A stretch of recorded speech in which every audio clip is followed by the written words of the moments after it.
Wishing a very good morning to all the participants of this webinar on behalf of the DTRTA Lucknow.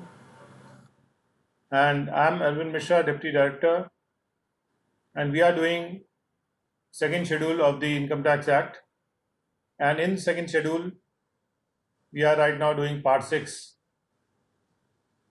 which are the miscellaneous provisions. Miscellaneous का मतलब होता है मिले जुले, जिनका कोई खास एक सब्जेक्ट ना हो.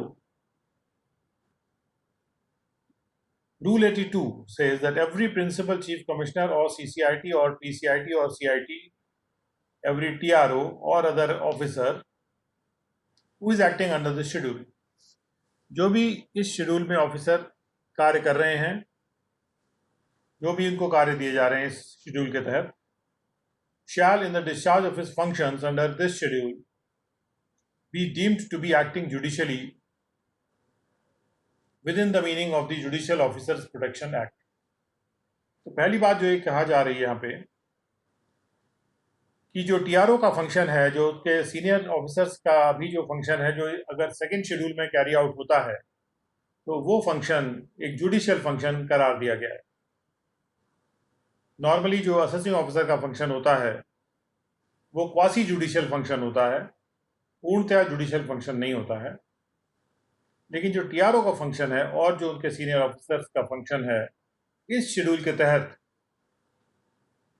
वो एक जुडिशियल फंक्शन मान लिया जाएगा या मान लिया जा रहा है. और ये कहा जा रहा है कि ये माना जाएगा कि वो जुडिशियली कार्य कर रहे थे, यानी उनका कार्य जुडिशियल नेचर का था, यानी वो न्याय कर रहे हैं. और ये जो शब्द है डीम्ड टू एक्ट जुडिशियली, ये शब्द जुडिशियल प्रोटेक्शन एक्ट में, जुडिशियल ऑफिसर्स प्रोटेक्शन एक्ट जो है उसके तहत ये शब्द वहां से लिए जा रहे हैं. ये आपका judicial officers protection act.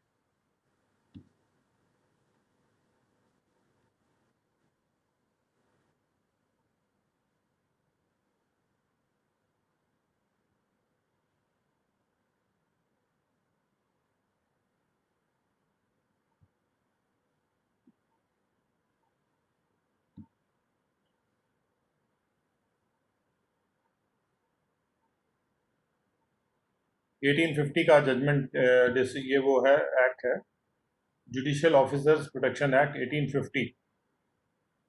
British time से शुरू हुआ ये एक्ट है, मैजिस्ट्रेट्स के प्रोटेक्शन के लिए और दूसरे लोगों के प्रोटेक्शन के लिए जो जुडिशियली कार्य कर रहे हैं.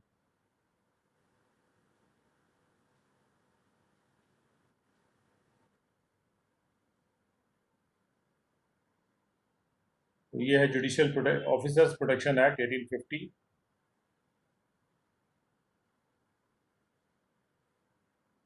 और इसमें कहा जा रहा है कि कोई भी जज, magistrate, peace, justice of peace, collector या कोई दूसरा पर्सन जो जुडिशियली कार्य कर रहा है,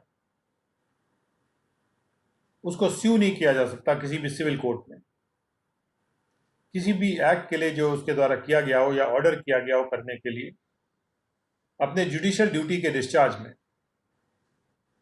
वेदर और not with in the limits of his jurisdiction, चाहे भले ही वो कार्य उसने अपने जुरिस्डिक्शन के लिमिट्स में किया हो या उसके बाहर भी किया हो. लेकिन अगर अपने जुडिशियल ड्यूटी के डिस्चार्ज में कोई भी कार्य कर रहा है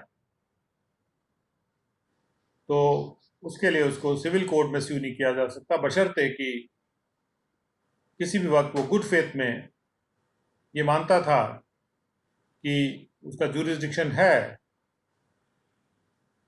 वो कार्य करने के लिए या वो ऑर्डर करने के लिए जिसके खिलाफ शिकायत हो रही है, और भले ही उसने जुरिस्डिक्शन से बाहर कर दिया, लेकिन उसका गुड फेथ में वो बिलीव करता था कि उसका जुरिस्डिक्शन है, तो भी वो प्रोटेक्टेड है.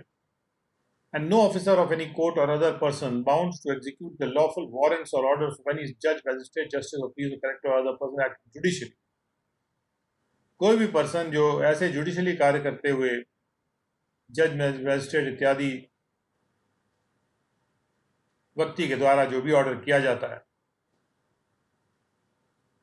जो बाउंड टू एग्जीक्यूट है, उस ऑर्डर को एग्जीक्यूट करने के लिए बंधा हुआ है, उनके लॉफुल वारंट्स या ऑर्डर्स को, उसको भी स्यू नहीं किया जा सकता किसी भी सिविल कोर्ट में कि उसने वो वारंट या ऑर्डर क्यों एग्जीक्यूट कर दिया, which he would be bound to execute, जो वो बंधा था एग्जीक्यूट करने के लिए, अगर वो if with in the jurisdiction of the person issuing the same, अगर वो जुरिस्डिक्शन में भी होता तो बंधा होता, तो अगर जुरिस्डिक्शन के बाहर का भी उसने एग्जीक्यूट कर दिया, क्योंकि वो जो मैजिस्ट्रेट था उसने ऑर्डर गुड फेथ में कर दिया था, ये मानते हुए कि उसका जुरिस्डिक्शन है, तो सिविल कोर्ट में कोई भी प्रोसीडिंग उसके खिलाफ नहीं ली जा सकती ऐसे कंडीशन में। तो ये एक तरह का प्रोटेक्शन, सिविल सूट से जो प्रोटेक्शन दिया जाता है, वो प्रोटेक्शन दिया जा रहा है उन सभी लोगों को जो कि जुडिशली कार्य करते हैं।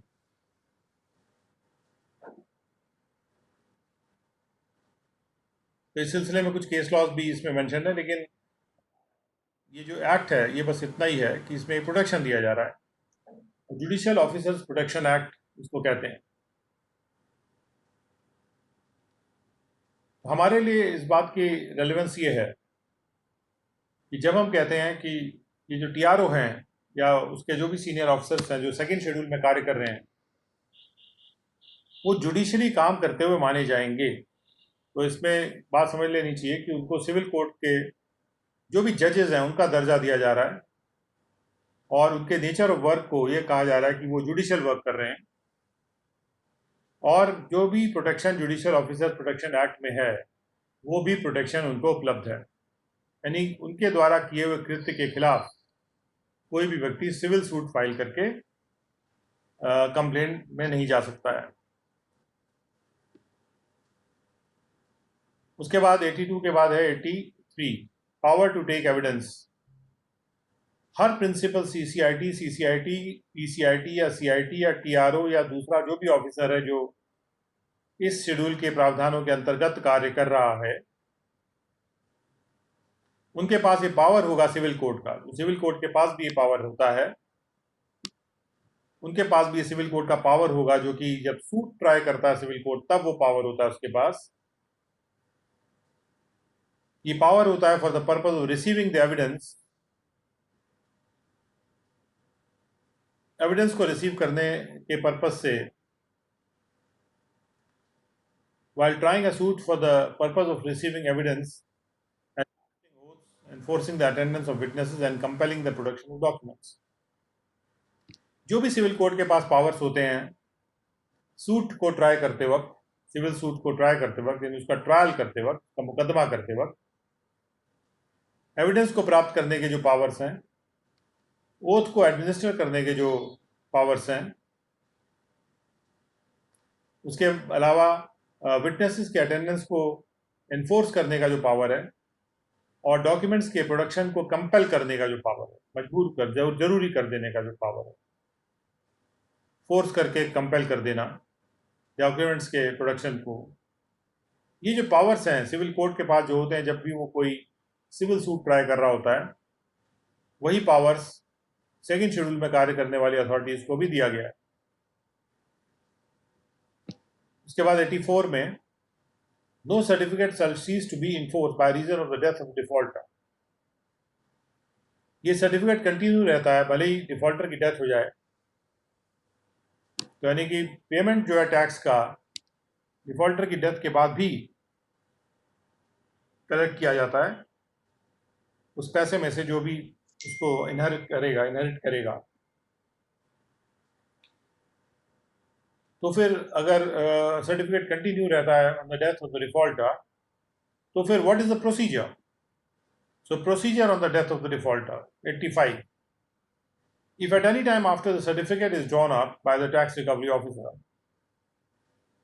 एक बार टैक्स रिकवरी ऑफिसर सर्टिफिकेट को ड्रॉ कर लेते हैं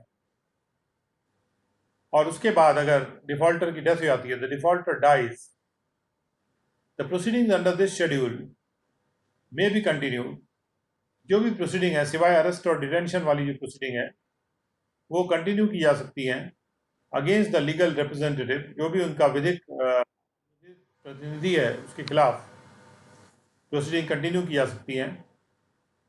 And the provisions of this schedule shall apply as if the legal representative were the defaulter. और इस शेड्यूल के प्रावधान इस तरह से अप्लाई करेंगे जैसे वो लीगल रिप्रेजेंटेटिव ही डिफॉल्टर है या डिफॉल्टर था, या वर्क के लेवल डिफॉल्टर हो, जैसे कि वो डिफॉल्टर हो वैसे ही इस शेड्यूल के प्रावधान उसके खिलाफ लगेंगे. अब अपील्स में 86 है. 86(1) An appeal from any original order passed by the TRO under this schedule, not being an order which is conclusive, shall lie to the Principal Chief Commissioner or the Chief Commissioner or Principal Commissioner or the Commissioner. TRO कोई भी order pass करते हैं, कोई भी original order जो TRO पास करते हैं जो कि कंक्लूसिव ऑर्डर नहीं है. कुछ ऑर्डर्स के केस में लिखा है कि कंक्लूसिव हो जाएगा, तो जहां वो कंक्लूसिव हो जाता है तो वहां पर अपील नहीं हो सकती. लेकिन जहां पर वो कंक्लूसिव ऑर्डर नहीं है तो उसमें अगर अपील फाइल होगी तो वो अपील लाई करेगी PCCIT, CIT, PCIT या CIT के समक्ष.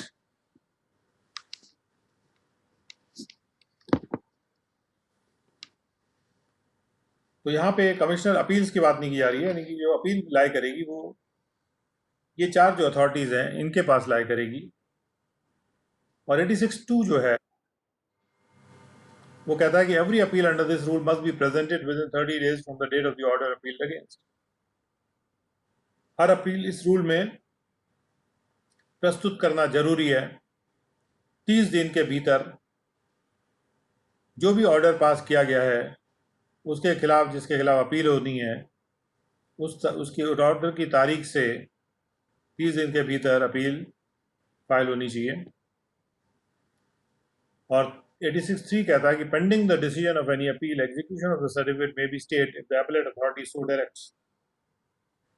अपील का जो डिसीजन है उसको पेंडिंग रखते हुए जो सर्टिफिकेट का एग्जीक्यूशन है वो स्टे किया जा सकता है एपेलेट अथॉरिटी के द्वारा. अगर वो एपेलेट अथॉरिटी डायरेक्ट करते हैं कि सर्टिफिकेट का एग्जीक्यूशन स्टे कर दिया जाए तो तब उसको स्टे किया जा सकता है, बट नॉट अदरवाइज. और वैसे वो स्टे नहीं होगा, यानी कि और कोई सूरत नहीं है जिसमें कि वो जो ऑर्डर है जिसके खिलाफ अपील की गई है वो स्टे किया जा सके.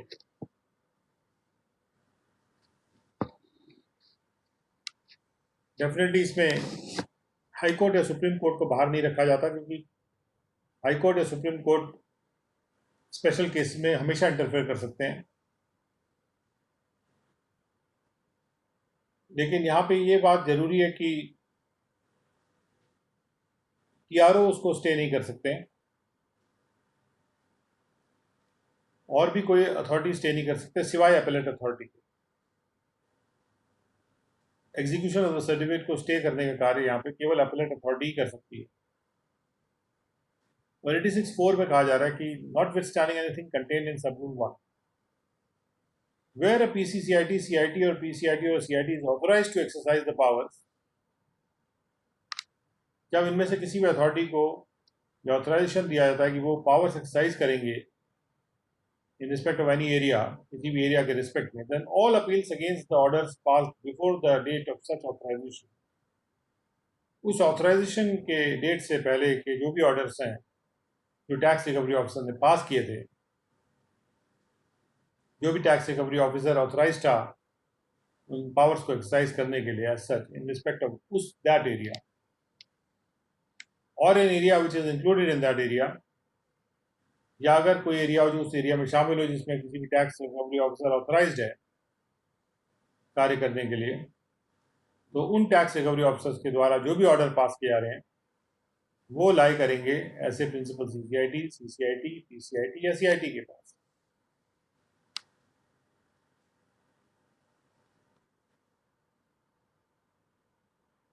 तो अब 87 में क्या कहा जा रहा है?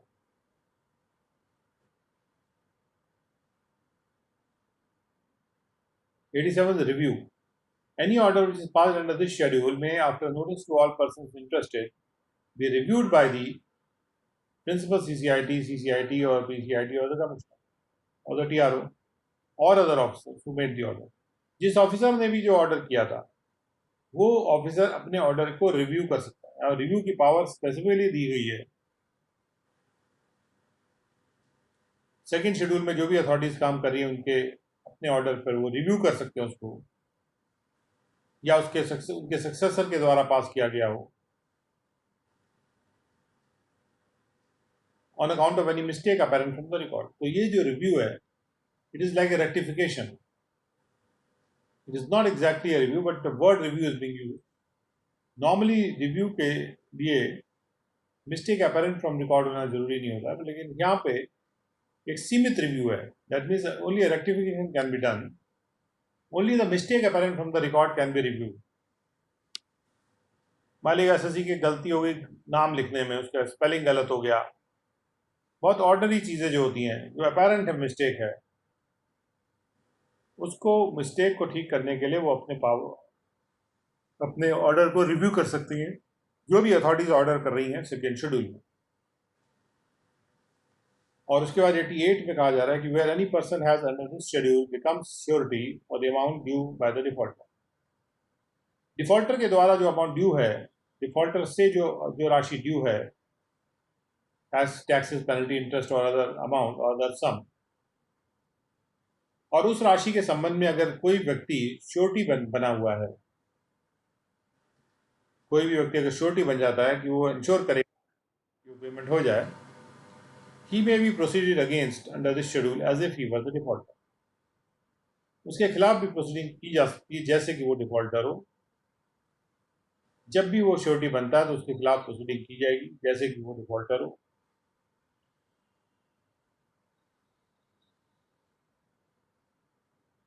ही मे बी प्रोसीडेड का मतलब ये है कि अगर जरूरत पड़ती है तो he may be proceeded against. Subsistence allowance 91,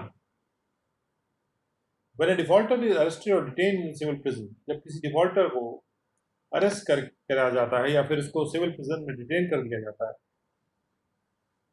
तो जो राशि पेबल है for the subsistence of the defaulter, उसकी जीविका के लिए उसके बचे रहने के लिए, उसके जीवित रहने के लिए जो भी राशि पेबल है from the time of arrest until he is released, arrest के समय से लेकर जब तक उसको छोड़ा जाता है, तो जो भी राशि पेबल होगी उसके सब्सिस्टेंस के लिए that shall be born by the TRO, वो राशि टीआरओ बियर करेंगे। ऑफ कोर्स बाद में वो रिकवर कर सकते हैं। Now 92 says that such sum shall be calculated on the scale fixed by the state government. कितनी राशि बियर करेंगे टैक्स रिकवरी ऑफिसर किसी व्यक्ति को अरेस्ट करके डिटेन करने की, वो कैलकुलेट किया जाएगा एक मेजरमेंट स्केल के आधार पे जो कि स्टेट गवर्नमेंट फिक्स करेगी।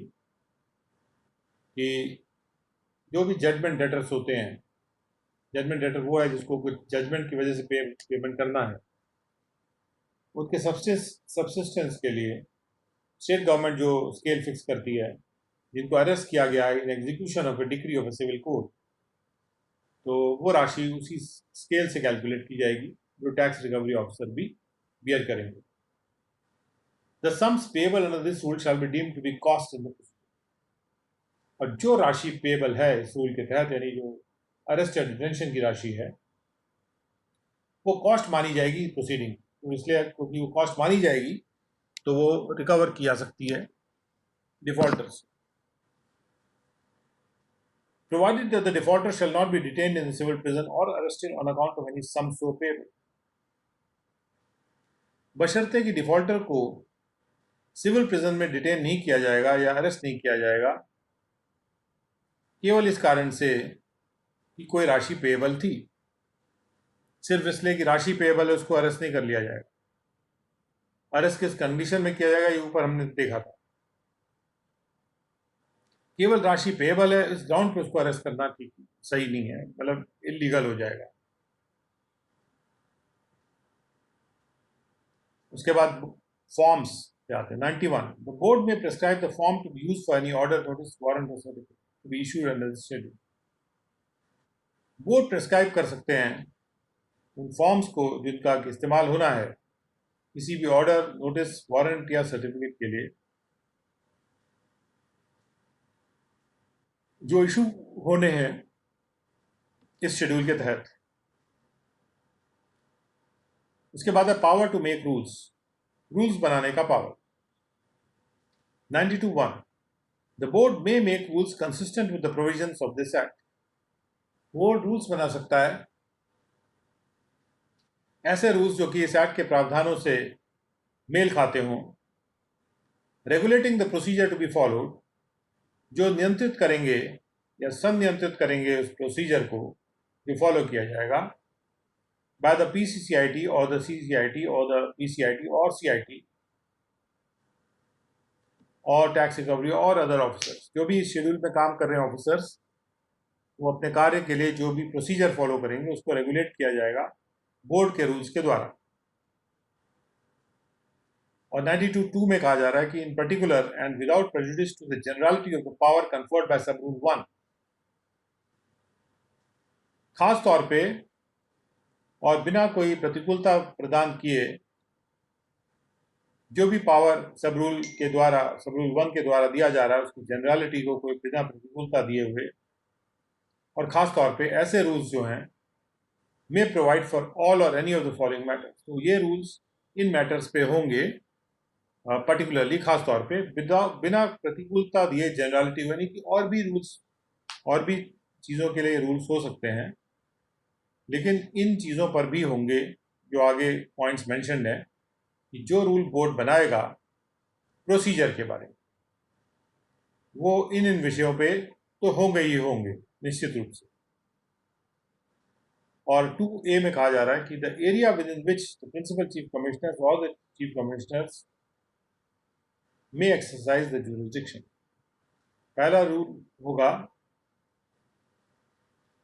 कि कौन से एरिया में कौन कौन सी अथॉरिटीज जुरिस्डिक्शन एक्सरसाइज करेंगी। बी है manner in which any property sold under this schedule may be delivered. जो भी प्रॉपर्टी बेच दी जाती है इस शेड्यूल के तहत उसको डिलीवरी कैसे किया जाएगा, इस पर भी रूल बना सकता है बोर्ड।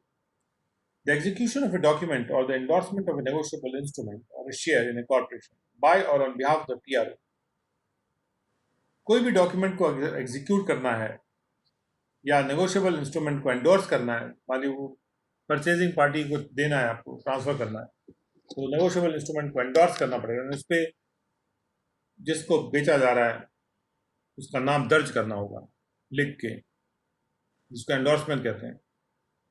या किसी शेयर पे को एंडोर्समेंट करना होगा, वो कैसे होगा। कोई भी डॉक्यूमेंट एग्जीक्यूट करना है, कोई डॉक्यूमेंट बनाना है, कोई एग्रीमेंट बनानी है, डीड बनानी है, वो उसका एग्जीक्यूशन के बारे में भी रूल बोर्ड बना सकता है। वेयर सच एग्जीक्यूशन और endorsement is required to transfer such negotiable, जहां ऐसे एग्जीक्यूशन या ऐसे एंडोर्समेंट की इसलिए जरूरत पड़ती है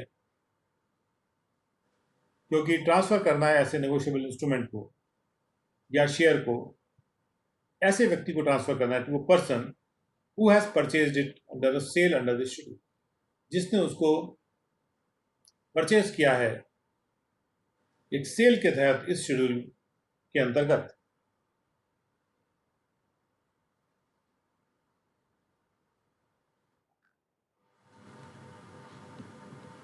तो जिस व्यक्ति ने भी उसको परचेज किया है उसको सेल करना है, और हम ये बात क्लियर करनी, ये बात एग्जीक्यूट करनी है डॉक्यूमेंट के द्वारा या एंडोर्समेंट के द्वारा, या किसी एंडोर्समेंट को जो नेगोशिएबल इंस्ट्रूमेंट पे किया जा रहा है या किसी शेयर पे किया जा रहा है एंडोर्समेंट, उस संबंध में रूल बोर्ड बनाएगा। The procedure for dealing with the resistance और obstruction offered by any person, अगर कोई पर्सन ऑब्स्ट्रक्ट करता है, अड़चन लगाता है, विरोध करता है, रेजिस्ट करता है, रेजिस्टेंस ऑफर करता है परचेजर को किसी भी मूवेबल प्रॉपर्टी की, वो परचेजर है, परचेजर को रेजिस्ट कर रहा है या ऑब्स्ट्रक्ट कर रहा है कोई व्यक्ति, उसको उससे कैसे डील किया जाएगा, उस रेजिस्टेंस या ऑब्स्ट्रक्शन से कैसे डील किया जाएगा, कैसे निपटा जाएगा, उसके लिए प्रोसीजर जो होगा किसी भी प्रॉपर्टी के संबंध में, मूवेबल प्रॉपर्टी के संबंध में जो बेची गई है शेड्यूल के तहत, तो पोजेशन लेने में जो भी रेजिस्टेंस कर रहा है या ऑब्स्ट्रक्शन कर रहा है, तो पोजेशन के मामले में जब परचेजर को ऑब्स्ट्रक्ट कर रहा है, रेजिस्ट कर रहा है कोई भी व्यक्ति, तो उससे कैसे डील करना है, इसके बारे में भी रूल बोर्ड बना सकता है, तो उसका प्रोसीजर क्या होगा डील करने का। उसके बाद ई है the fees to be charged for any process issued under this schedule. इस शेड्यूल में अगर कोई भी प्रोसेस इशू किया जाता है, यानी कोई ऑर्डर इशू किया जाता है या कोई नोटिस इशू किया जाता है, कोई भी चीज़ इशू की जाती है, कोई प्रक्रिया इशू की जाती है, उसके लिए क्या कितनी फीस चार्ज की जाएगी, ये भी इसके लिए भी बोर्ड रूल बना सकता है। और वो स्केल क्या होगा चार्जेस का जो कि रिकवर किए जाएंगे किसी भी प्रोसीडिंग के रिस्पेक्ट में जो ली गई है इस शेड्यूल के तहत। तो प्रोसीडिंग लिए उसके चार्जेस रिकवर करने होते हैं डिफॉल्टर से, तो वो चार्जेस किस स्केल पर रिकवर किए जाएंगे, यानी वो स्केल होगा जिसमें कि होगा कि इस काम के लिए इतने चार्ज, इस काम के लिए इतना चार्ज। और उसके बाद है recovery of the poundage fee.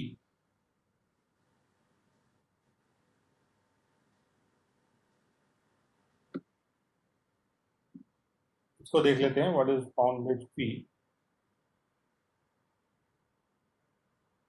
In respect of any sale made in the execution of a certificate, there shall be levied a fee.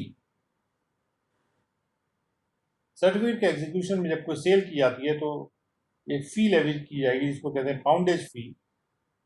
जो भी ग्रॉस अमाउंट रियलाइज किया जा रहा है सेल पर, और it will be calculated at the rate of 2% on such gross amount up to ₹1000, और 1000 के ऊपर जो है वो 1% के हिसाब से कैलकुलेट होगा। जो भी ग्रॉस अमाउंट ओवर 1000 है उसके ऊपर, 1000 के ऊपर अगर है तो, so this what is called the poundage fee, जो लेवी की जाएगी on the gross amount realise by the cell.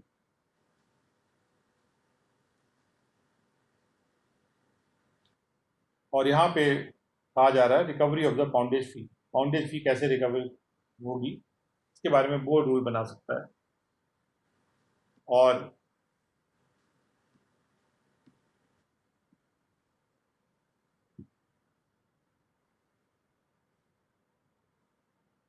ये आपका है rule 57 under the income tax rules. तो board has made these rules. तो इस प्रकार से जहाँ भी लिखा है कि बोर्ड रूल बना सकता है, तो वहाँ पे बोर्ड ने रूल बनाया है। The poundage fee which is leviable under sub rule 1, इसको कैलकुलेट किया जाएगा on the multiples of 25, that is to say a poundage fee of 50 पैसा shall be levied for every 25 rupees। 25-25 रुपए पे ये लेवी की जाएगी, या 25 रुपए के पार्ट पर भी जो है 50 पैसे लेवी किए जाएंगे अप टू 1000 रुपीज़। और अगर प्रोसीड्स जो हैं सेल के 1000 से ज़्यादा हैं तो एडिशनल फी 25 पैसे की लेवी की जाएगी फॉर एवरी ₹25 या पार्ट देयर ऑफ। और उसका 57(3) पे आते हैं, where the sale is in more than one lot. अगर सेल को एक लॉट से ज़्यादा में किया जा रहा है तो पाउंडेज फी का कैलकुलेशन जो है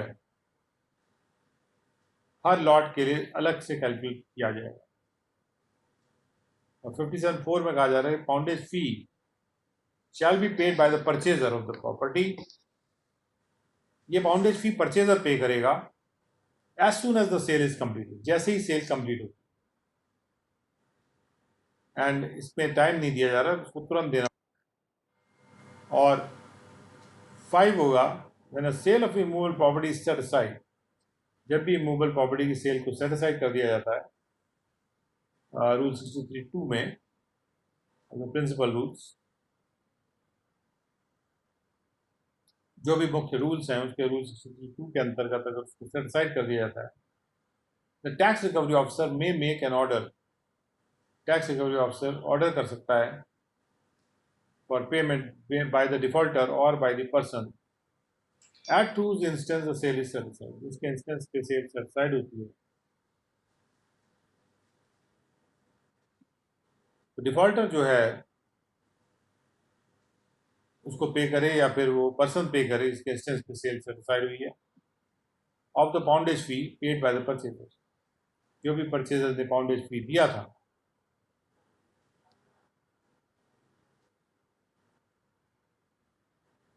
तो पहले परचेजर ने वो पाउंडेज फी दे दी थी, लेकिन जब वो सेट असाइड हो जाएगी तो वो पाउंडेज फीस वापस करनी पड़ेगी।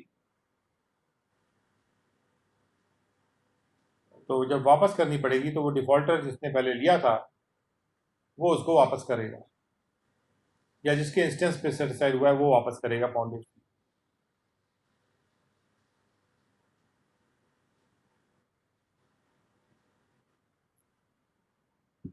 So that is poundage fees for you.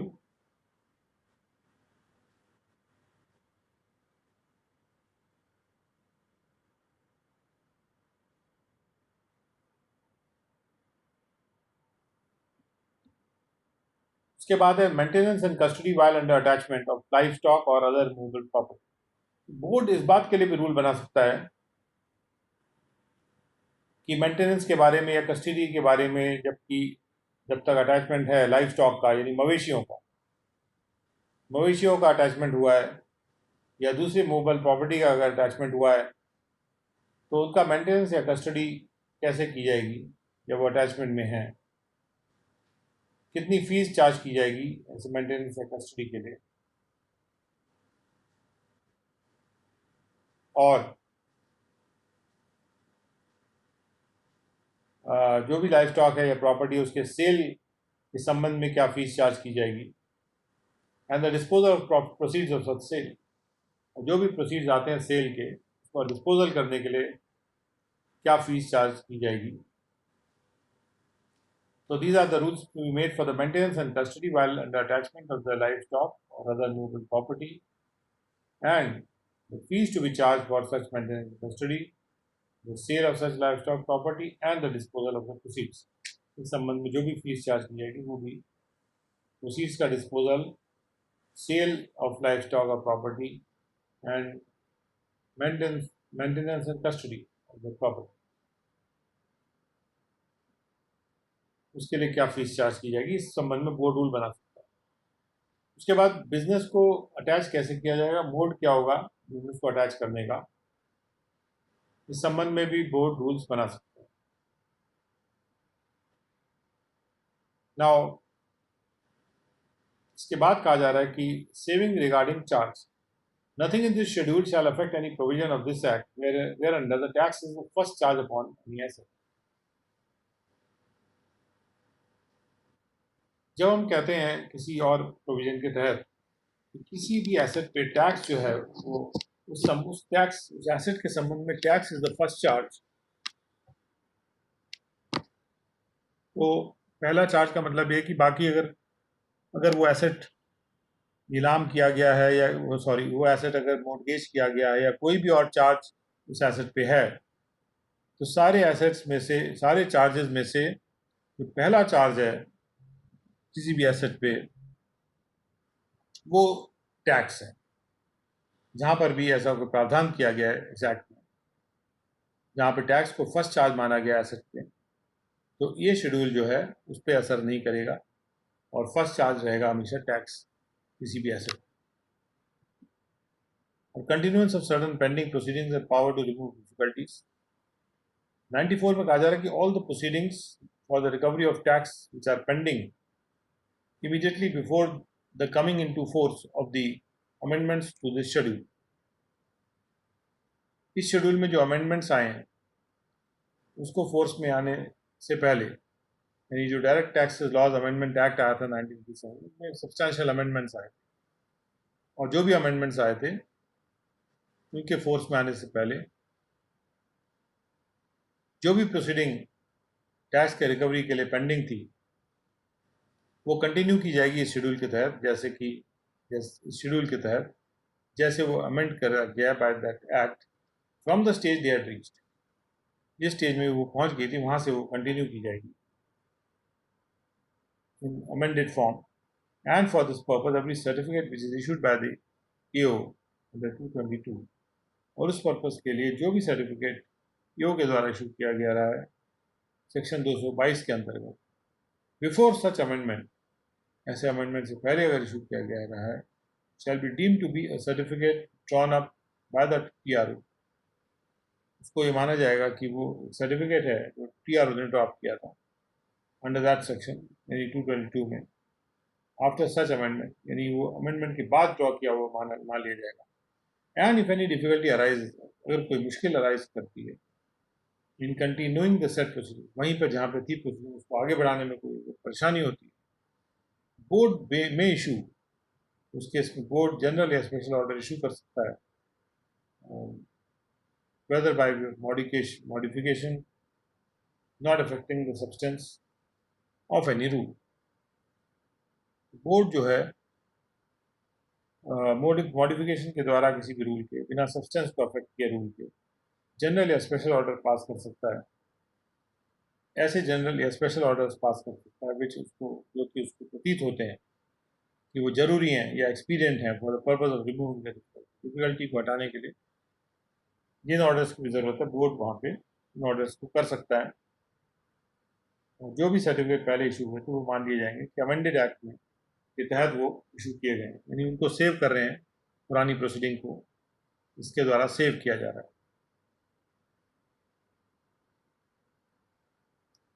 So with that हमारा जो ये पार्ट है एक्ट का ये ख़त्म हो रहा है, and we move to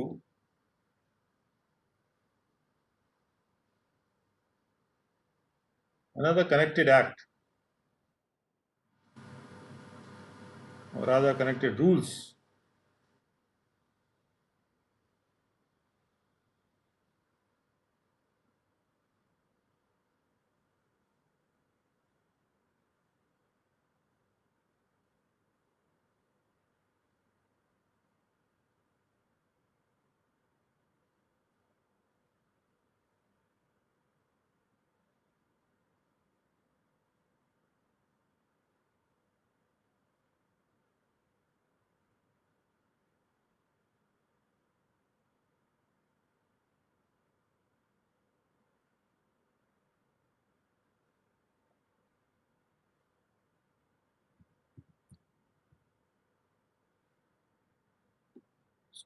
CP rules भी कहा जाता है, income tax certificate proceeding rules.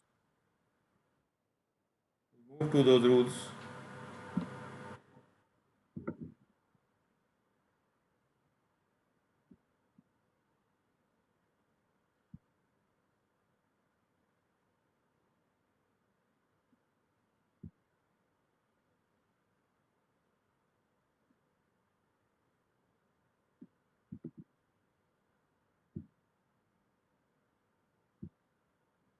ना देखते हैं we can get to those rules straight away.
So these are the ITCP rules, जिसको हम अभी कवर करेंगे one by one. Income tax certificate proceeding rules, I have to search for them, Google for them again.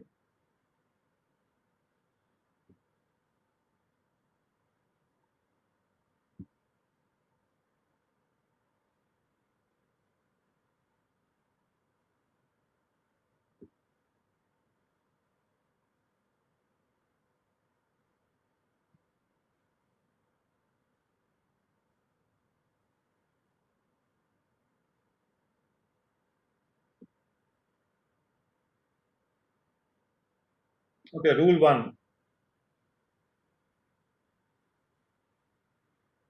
These are the preliminary part of the rule. Rule 1 is that shall come into force on 1st day of April 1962. 1st day of April 1962 का ये force में आया है. We go to rule 2, definitions. Definitions में act का मतलब है income tax act और प्रिंसिपल रूल्स का मतलब है वो रूल्स जो कि सेकंड शेड्यूल में है. जब भी शब्द प्रिंसिपल रूल्स कहा जाता है तो उसका मतलब है वो रूल्स सेकंड शेड्यूल में है.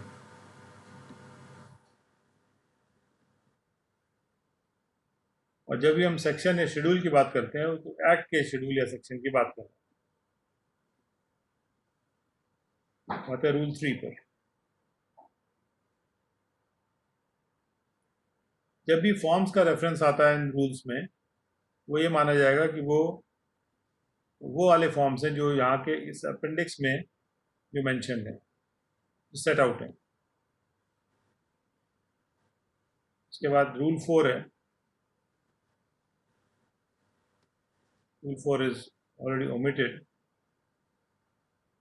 We have rule 5. That is also omitted.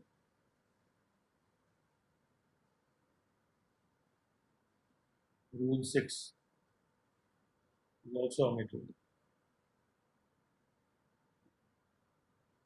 Rule 7, jurisdiction of other taxing officers also omitted. Rule 8, transfer of proceedings from one tax recovery officer to another. Where any proceeding for execution of a certificate pending before a TRO stands transferred or is transferred to any other tax recovery officer. जहाँ वो proceeding stand transfer हो जाती हैं या transfer कर दी जाती हैं किसी और टैक्स रिकवरी ऑफिसर को. The tax recovery officer to whom the proceeding stands transferred, जिस टीआरओ को प्रोसीडिंग ट्रांसफर हो जाती है या ट्रांसफर कर दी जाती है, may continue the proceedings from the stage, वो उन प्रोसीडिंग्स को उस स्टेज से चला सकता है जहाँ पे वो खड़ी थी, immediately before such transfer, ऐसे ट्रांसफर से जस्ट पहले. And such transfer shall not render necessary the reissue of any notice, warrant, proclamation, order, certificate already issued. जितनी भी प्रोसीडिंग उस तारीख तक हो गई थी उस तारीख तक की प्रोसीडिंग जो है वो प्रोटेक्ट किया जा रहा है उसको, और कोई भी नोटिस या वारंट या प्रोक्लेमेशन या ऑर्डर सर्टिफिकेट जो भी इशू किया गया था पहले वो भी बरकरार रहेगा for the purpose of these proceedings और वो कैंसिल नहीं माना जाएगा. सो ये है आपका रूल 8 विच इज इम्पॉर्टेंट कि सेविंग द प्रीवियस प्रोसीडिंग्स जहाँ पर प्रोसीडिंग ट्रांसफर हो जाती है दूसरे टीआरओ को. उसके बाद रूल 9 है, when a certificate is sent by a TRO to another TRO under 223(2). 223(2) में हमने देखा था कि जब सर्टिफिकेट एक टीआरओ दूसरे टीआरओ को भेज देते हैं, और इसके लिए हम इसको दोबारा से एक बार देखते हैं 223(2) को, so that it gets revised here in itself.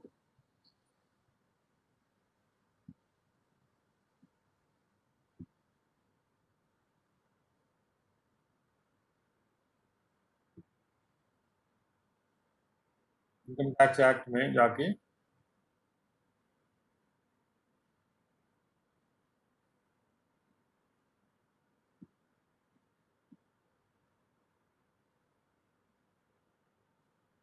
और यहाँ पे हम लिखेंगे 223 सेक्शन.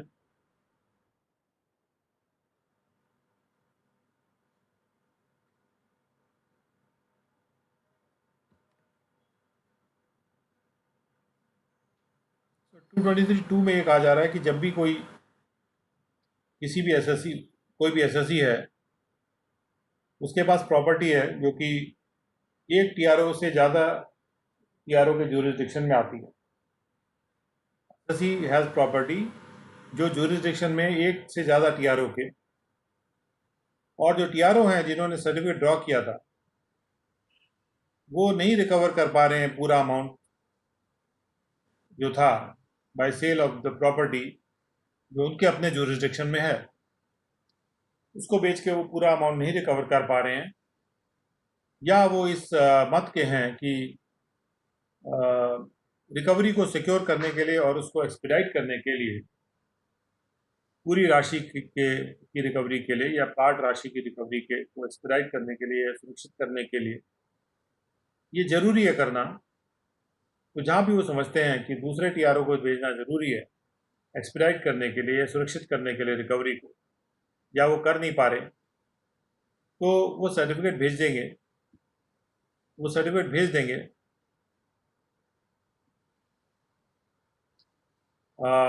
या फिर जहाँ केवल part of the amount recover होना है, अगर पूरा अमाउंट रिकवर नहीं करना दूसरे टीआरओ को, तो वो केवल एक कॉपी भेज देंगे सर्टिफिकेट की, जो कि जिसको वो सर्टिफाई करेंगे प्रेस्क्राइब मैनर में, और उसमें वो अमाउंट भी स्पेसिफाई करेंगे जो रिकवर की जानी थी,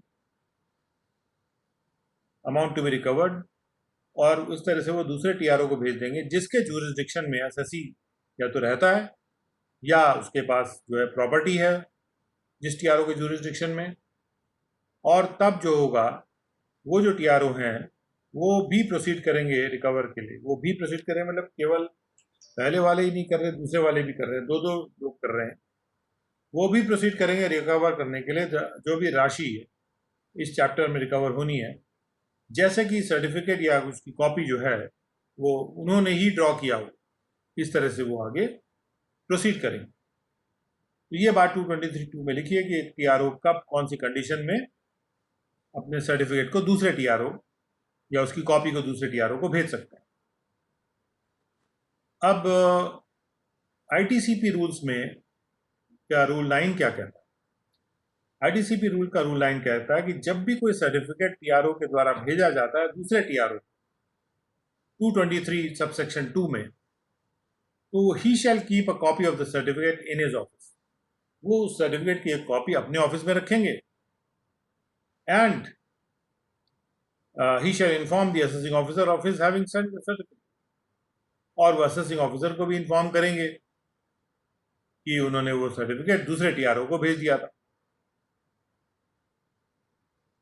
तो ऐसा नहीं कि वो अगर ओरिजिनल सर्टिफिकेट भेज रहे हैं तो कॉपी नहीं रखेंगे अपने पास, ये सही नहीं है। कॉपी भी तो अपने पास भी कॉपी रखनी है, और असेसिंग ऑफिसर को भी इन्फॉर्म करना है कि हमने वो सर्टिफिकेट दूसरे टीआरओ को भेज दिया।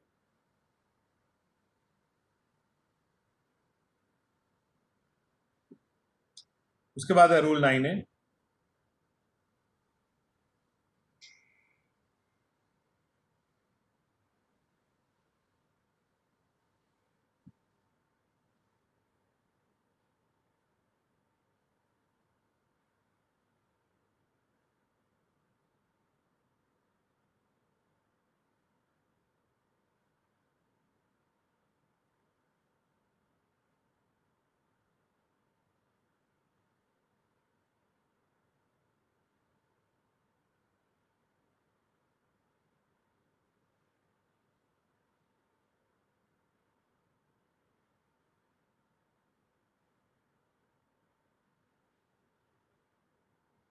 ओके।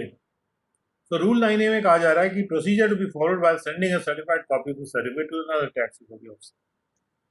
तो जब हम ये सर्टिफाइड कॉपी भेजेंगे, जब टीआरओ सर्टिफाइड कॉपी दूसरे टीआरओ को भेजेगा सर्टिफिकेट, क्योंकि कुछ राशि उसको दूसरे टीआरओ को कलेक्ट करनी, कोई प्रॉपर्टी उसके जुरिसडिक्शन में है या एसएससी वहाँ रिसाइड कर रहा है, where only a part of the amount in respect of which the certificate has been drawn up by a TRO is to be recovered by any other TRO। जब केवल पूरा अमाउंट नहीं करना है, केवल पार्ट ऑफ द अमाउंट दूसरे TRO को recover करना है, the TRO shall before sending a copy to the other TRO endorse on such a copy a certificate। उसको भेजने से पहले, कॉपी को भेजने से पहले सर्टिफिकेट की कॉपी को दूसरे टीआरओ को भेजने से पहले उस कॉपी पे वो एक एंडोर्समेंट करेंगे, यानी उस पर लिखेंगे, एक सर्टिफिकेट लिखेंगे उस पर कि मेरा नाम ये है और मैं टीआरओ हूँ फला फला जुरिस्डिक्शन का, और यहाँ पे मैं सर्टिफाई कर रहा हूँ कि जो जो डॉक्यूमेंट है, जिस डॉक्यूमेंट पे ये एंडोर्समेंट हो रहा है, वो डॉक्यूमेंट एक ट्रू कॉपी है उस सर्टिफिकेट नंबर का और डेटेड का, जो कि ड्रॉप किया गया था दूसरे टीआरओ के द्वारा, मतलब जो भी टीआरओ का नाम मेंशन होगा, और डिफॉल्टर के अगेंस्ट डिफॉल्टर का नाम लिखना होगा, और ये इतनी राशि को रिकवर करने के लिए वो ड्रॉ किया गया था। और मैं यहाँ पर स्पेसिफाई कर रहा हूँ कि उस राशि में से इतनी राशि जो नोटेड बिलो है वो रिकवर की जानी है डिफॉल्टर से इस दूसरे टैक्स रिकवरी ऑफिसर के द्वारा। यानी ये जब सर कॉपी भेज रहे हैं, अगर पूरी राशि नहीं कलेक्ट करनी तो उसमें कितनी राशि कलेक्ट करनी है दूसरे टीआरओ को, या कितनी राशि उसके रिकवर करनी है दूसरे टीआरओ को, उस राशि का भी यहाँ पे मेंशन इस एंडोर्समेंट पे किया जाएगा, सो दैट जिससे ये भी क्लियर हो जाए कि दोनों अलग अलग राशि को कलेक्ट करने की कोशिश करेंगे और कोई डबल ना कलेक्ट हो जाए। इसको प्रोटेक्ट करने के लिए इस टाइप से रूल 9A में एक एंडोर्समेंट का प्रावधान किया गया है। 9A के बाद नेक्स्ट रूल पे आते हैं, और हम लोग पढ़ रहे हैं ITCP rules.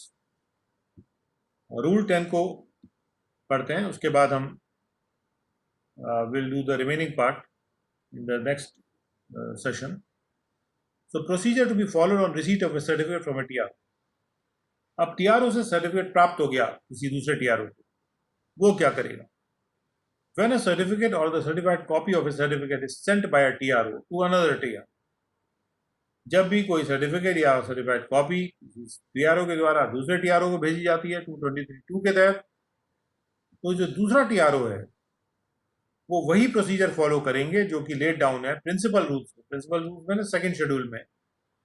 And these rules including the issue of notice under rule 2 of the principal rules, और उन रूल्स में वो शामिल है वो इशू भी, जो नोटिस इशू किया जा रहा है रूल 2 के तहत उन प्रिंसिपल रूल्स के, वो रूल भी उसमें शामिल है। यानी प्रक्रिया वही होगी दूसरे टीआरओ के द्वारा जो फॉलो की जाएगी।